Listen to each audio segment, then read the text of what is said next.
안녕하세요, 나리예요. 오늘은 호주의 인구 저밀도 지역에서 학업을 하는 내용에 대해서 영상을 좀 만들어 보려고 하는데요. 호주 이민에 관심이 있으신 분들은 아시겠지만 작년 11월경에 그 호주 이민법이 많이 바뀌었어요. 그래서 약간 그 기술 이민 관련된 커트 점수가 많이 올라가서 아무래도 지역 이동을 고민하시는 분들이 좀 계실 것 같은데, 제가 사실 발라렛에서 지금 간호 공부를 하고 있는데 한국에서 처음에 그런 정보를 구하려고 했을 때 되게 정보가 많지 않아서 되게 고민을 했던 기억이 나거든요.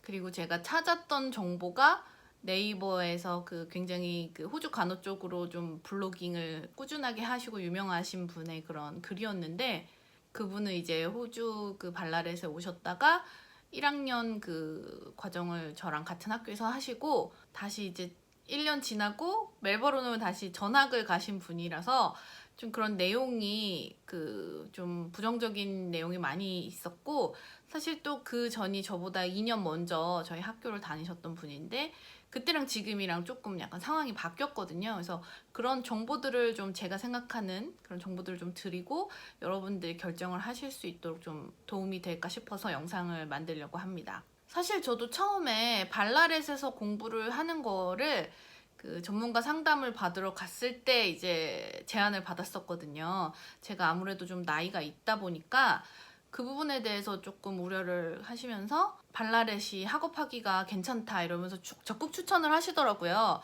그래서 사실 저는 그때만 해도 합정에서 이제 5년 넘게 살고 그 홍대가 저희 그런 메인 플레이스였기 때문에 저는 도시 여자여서 이게 불가능하지 않을까, 너무 촌이라 심심하고 이러지 않을까라는 생각을 많이 해가지고 사실 그때 제안해 주셨을 당시만 해도 약간 갸우뚱했었어요. 근데 이제 워낙 또 강력하게 추천을 해주셨고 그 상담을 하시는 분들이 또 호주에서 이민을 하셨던 분들이라 그 현지 상황에 대해서 좀 잘 설명을 해주셨고 또 저의 이런 개인적인 상황이나 이런 것도 되게 고려를 많이 해주셨거든요. 그런데 만약에 제가 그때 전문가의 이야기를 듣지 않았다면 이민법이 이렇게 많이 바뀌고 그 점수가 올라간 이 시점에서 제가 아직도 그 영주권을 도전을 할 수 있었을까라는 의문이 들어요. 그래서 그 전문가 분의 그 조언을 듣길 너무 잘했다라는 생각이 들고, 지금도 물론 허들이 많이 높아져서 어렵긴 하지만 불가능한 정도는 아니거든요. 근데 만약에 제가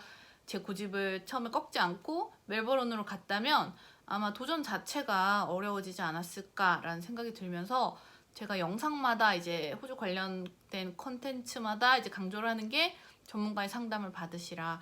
그리고 그 전문가도 뭐 유학만 관련된 게 아니라 이민이나 이런 거에 대해서 경험이 있고 관련된 내용을 잘 아시는 분들한테 상담을 받으시라고 계속 이제 강조를 드리는 게 이런 부분인 거예요. 제가 보지 못하는 것들을 그분들은 보실 수 있고 그거에 대한 장기적인 조언을 해주실 수 있거든요.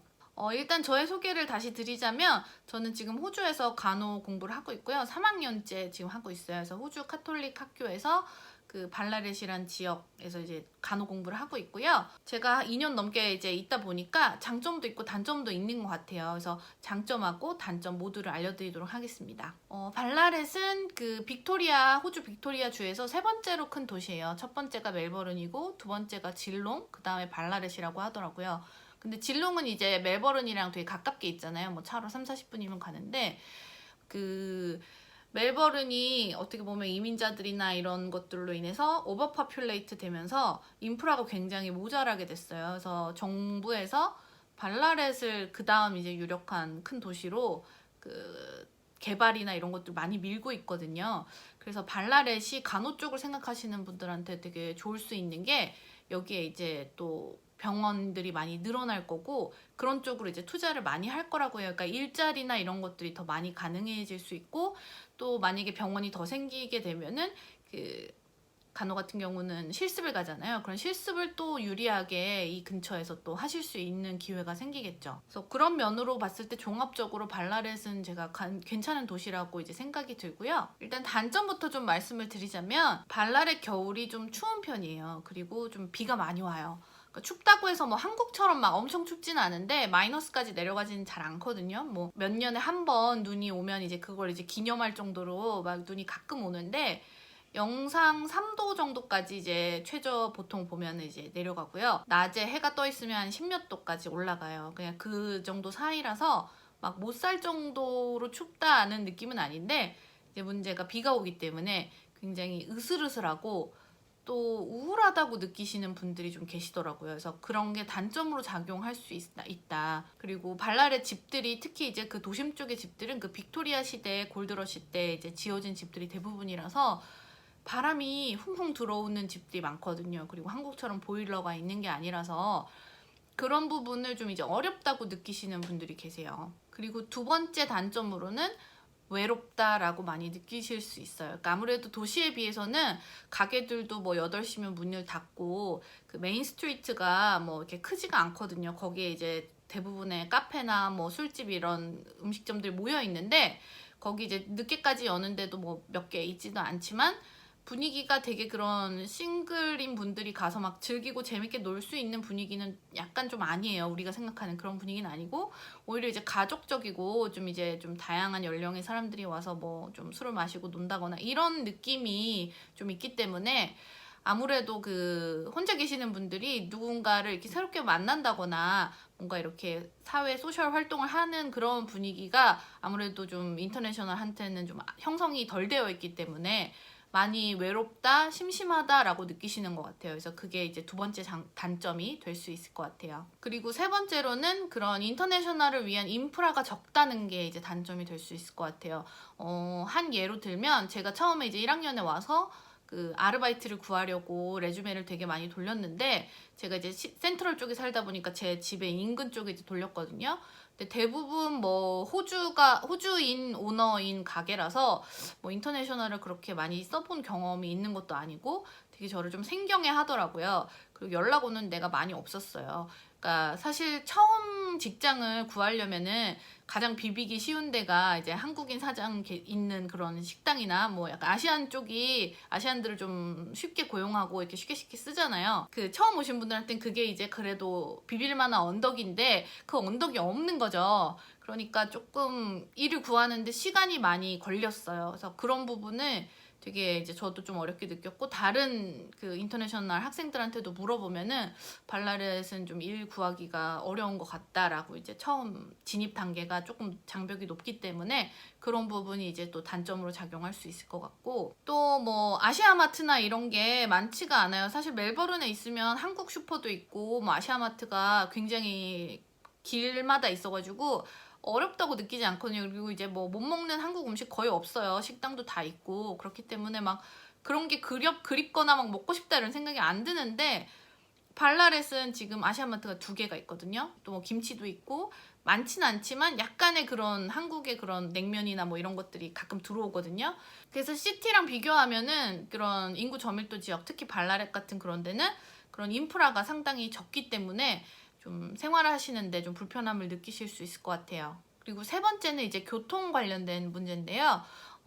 물론 호주 전반적으로 크게 놓고 봤을 때 한국처럼 막 교통이 엄청 잘 돼 있진 않아요. 땅도 워낙 넓기도 넓고 인구가 그거에 비해서 적기 때문에 어차피 뭐 대중교통이 완전 잘 돼 있는 나라가 호주라고 말할 순 없지만, 그래도 뭐 시드니나 멜버른, 브리즈번 이런 대도시에 계신 분들은 버스나 뭐 기차 이런 거 이용하셔도 큰 문제 없잖아요. 차 없이도 그냥 다니실 수 있는데, 발라렛뿐만 아니라 약간 그 도시를 벗어나면 사실 자차가 없으면 되게 생활하기가 호주는 쉽지가 않아요. 뭐 장 보러 갈 때도 그렇고 일도 마찬가지고 학교도 마찬가지고 다 약간 거리가 있기 때문에 그런 교통이 좀 불편하다는 거. 특히 이제 발라렛 같은 경우에는 멜버른에서 발라렛까지 차로 한 1시간 반 정도 걸리거든요. 이제 기차도 다니는데 기차도 비슷한 시간이 걸려요. 근데 이제 뭐 기차 비용도 뭐 이렇게 그렇게 싸지도 않고 뭔가 차로 가거나 기차로 가거나 큰 차이가 없거든요.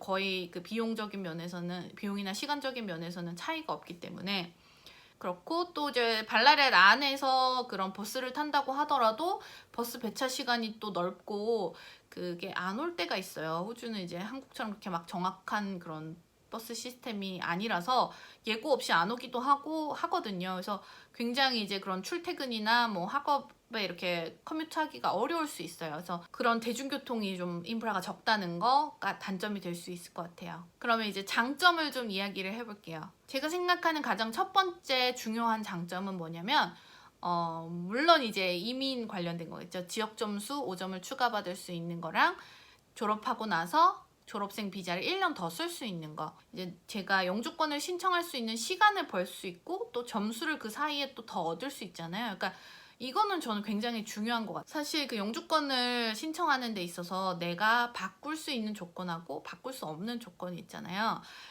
나이 같은 경우는 바꿀 수 없는 조건이에요. 근데 뭐 내가 영어를 잘해보겠다, 뭐 내가 8점을 받을 것이다, 뭐 이런 목표를 세우게 되면은 어떤 일이 생기냐면 물론 이제 그 목적을 달성할 수 있겠죠. 근데 이제 그 과정에서 어떤 그런 일들이 생기냐면 비용이 많이 들거나 시간이 더 많이 들거나 거기에 대한 이제 압박이 막 생기겠죠. 그러면 이게 되게 과정이 힘들어져요. 그러니까 그런 리스크를 세팅을 미리 막 해놓고 도전을 하지 마시고 어느 정도 넘을 수 있는 허들을 이제 현실적으로 하시는 게 좋은데, 저는 이 판단을 혼자 하지 마시고 이런 경험이 많은 전문가들에게 하라고 이제 계속 조언을 드리는 거죠. 그리고 두 번째 장점은 저는 이제 학업의 질이라고 말씀을 드리고 싶어요. 제 친구 중에 이제 시드니에서 같은 학교에서 공부를 하다가 2학년 때 이제 발라렛으로 온 이 지역 점수 때문에 이제 일찍 트랜스퍼를 해온 친구가 있는데, 그 친구의 말에 의하면 시드니에서는 이런 학업적인 서포트를 그렇게 많이 받지 못했다고 하더라고요. 그러니까 이거의 가장 큰 차이는 저는 어디서 오느냐고 생각하냐면 학생 수인 것 같아요.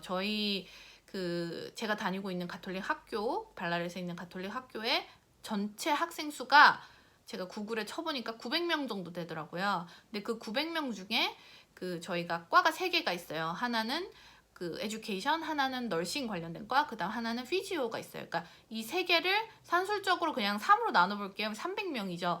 근데 한 코스마다 보통 3에서 4학년 정도가 있거든요. 1학년은 이제 좀 학생이 많아지다가 이제 점점 작아진다고 하더라도 뭐 한 학년에 100명이 안 되잖아요. 그러니까 이제 선생님들이 이 아이들을 케어를 할 수가 있는 거죠. 그러니까 저희 같은 경우에는 선생님들이 거의 다 이름을 기억하고 걔가 어디서 왔는지 뭐 어떤 고민이 있는지 이런 것들을 상담해 줄 수 있는 시간이 보통 있고, 가서 이제 그런 것들을 케어를 되게 잘 해줘요. 그리고 뭐 실습에서 약간의 트러블이 생기거나 이래도 선생님들이 다 이렇게 친절하게 상담을 해주고 커버를 보통 이제 해주시는 경우가 많거든요. 근데 이제 다른 그런 도심에 있던 친구들한테는 되게 그런 케어를 못 받는다는 이야기를 많이 들었어요. 그래서 확실히 학업하기에는 여기가 이제 학교의 그런 선생님들의 서포트가 더 많다. 케어나 서포트를 받는다는 게 내가 나중에 간호사를 됐을 때 알고 있는 지식이나 경험 이런 질의 차이가 될 수도 있는 거거든요. 그래서 저는 그런 면에서 저희 발라렛 지역에 있는 가톨릭 학교에서 공부하는 걸 추천드리고요. 다른 학교는 사실 문화가 좀 다를 수 있어요. 그래서 이거는 다른 학교에는 해당하는 부분은 아니고 제가 이제 다니고 있는 학교에 대한 만족도인 부분이고 그런 장점인 거예요. 그리고 세 번째 장점으로는 저는 취업 기회라고 말씀을 드리고 싶어요. 그러니까 멜버른이 지금 오버파퓰레이트 되면서 거기서 이제 관련된 인프라를 정부에서 어디에 투자하고 있냐면 발라렛에 지금 투자를 하고 있거든요. 그래서 지금 발라렛에 신규 정부 청사를 굉장히 높은 층으로 지금 짓고 있고, 저기 좀 외곽으로 가면은 엄청난 단지의 그런 주택이 지금 지어지고 있어요. 앞으로 여기에 또 병원이나 이런 것들이 더 크게 늘어날 것이라는 계획이 있대요. 그래서 많은 분들이 여기에 이 지역에 발라렛이란 지역에 간호사가 더 많이 필요할 거다라는 이야기를 해요. 앞으로 미래에. 그러니까 뭐 단순히 1, 2년 안에 일어날 일은 아니겠지만 멀리 장기적으로 봤을 때는 그게 또 저희한테 장점이 될 수 있겠죠. 그리고 이제 네 번째 장점으로 제가 꼽고 싶은 거는 아름다운 자연이에요. 그러니까 저 같은 경우에는 이제 비염을 심하게 한국에서 앓았다가 이제 호주 오고 나서 없어진 케이스거든요. 그러니까 호주 자체도 이제 공기가 좋지만 도심 지역보다는 발라렛처럼 이런 촌이 그런 되게 공기가 좋아요. 매일 이제 밤에 문 열고 나가면 은하수가 항상 있고 호수도 되게 가까운 거리에 있고 뭐 자연에 그냥 둘러싸여 있다고 도시에 살면, 그러니까 발라렛에 살면 자연에 이제 둘러싸여 있다고 느껴지는 그런 순간이 되게 많이 있거든요. 그래서 그런 것들을 좋아하시는 분들은 되게 장점이 될 수 있을 것 같고, 되게 여기 계신 분들이 많이 여유로워요. 그러니까 운전하시면서 막 엄청 급하게 하거나 막 달라붙거나 이런 분들도 많이 안 계시고, 되게 도시에 비해서는 확실히 여기가 여유롭고 그런 자연을 즐길 수 있는 시간이 많다는 거, 이런 것들이 또 장점으로 작용될 수 있을 것 같아요. 그래서 이런 걸 종합적으로 생각을 해봤을 때 제가 조금 이제 추천드리고 싶은 인구 저밀도 지역에서 정착 가능한 그런 팁을 몇 가지 드리자면, 혼자 만약에 이런 걸 준비하고 계시다면 와서 빨리 비슷한 처지에 있는 친구분들을 사귀시거나, 아니면 준비 단계에서부터 혼자보다는 친구나 뭐 이런 배우자가 있으면 같이 이제 준비를 해서 오시면 훨씬 더 만족스러운 생활을 하실 수 있는 것 같아요. 그러니까 제가 이 지금 발라렛이란 지역에 계시는 분들을 그냥 전반적으로 봤을 때, 이민자분들 전반적으로 봤을 때 배우자가 있는 경우에는 굉장히 안정적으로 삶이 진행이 돼요. 발라렛에 대해서 만족을 하고 여기서 이제 계속 살고 싶다는 생각을 많이 하시는데, 혼자 계신 분들은 아무래도 그런 만남의 기회나 이런 것들이 없고 좀 심심하다고 많이 느끼시니까 되게 그런 게 좀 불안정하고, 어디론가 다시 이동하고 싶다는 생각을 많이 하시더라고요. 그래서 제가 드리는 추천은 그렇게 짝을 지어서 오시면 굉장히 좋다. 그리고 만약에 운전을 못 하시면 운전을 하실 수 있는 친구분, 뭐 이런 식으로 팀을 짜서 역할을 나눠서 이제 하시는 것도 좋을 것 같고요. 두 번째 제가 생각하는 팁은 그 요리를 하실 수 있으면 되게 좋을 것 같아요. 아무래도 여기가 이제 뭐 레스토랑이나 이런 게 그런 멜버른처럼 한국 식당이나 이런 게 있는 게 아니라서 평소에도 요리를 좋아하신다면 그런 부분이 상당히 도움이 될 것 같고, 제가 이제 만든 여기 호주 발라렛 와서 만든 친구들을 보면 주로 파티할 때 자기가 음식을 만들어서 가져가거든요. 그래서 저 같은 경우는 한국 음식이나 이런 것들을 좀 만들어 가면 되게 좋아해요. 왜냐면 여기서는 그런 음식을 먹을 수 있는 기회가 없으니까. 그래서 그런 게 또 되게 좋은 기회를 만들어내기도 하고 해서 요리에 좀 취미가 있으시면 좋을 것 같고, 한국 음식을 좀 하실 수 있으면 좋을 것 같다라는 생각이 들고요. 네, 이렇게 오늘은 제가 생각하는 인구 저밀도 지역, 특히 발라렛에 관련해서 좀 말씀을 드렸는데요. 도움이 됐으면 좋겠고, 이렇게 좀 어려운 시기일수록 혼자 생각하고 판단하는 것보다 전문가 의견이 되게 중요한 것 같아요. 그래서 제가 이제 상담 받았던 전문가들이 궁금하시다면 네이버에 호주 유학클럽 쳐보시고요. 관련된 링크 제가 아래에 달아 놓을게요. 들어가셔서 상담 받아보시고, 저는 이제 제가 개인적으로 경험한 것들을 이제 이야기를 해드리는 거니까 그런 것들이 좀 더 이제 가까이 어떻게 판단할 수 있는 그런 좀 참고 내용이 됐으면 좋겠습니다. 영상 끝까지 봐주셔서 감사하고요. 다음에 봬요. 안녕.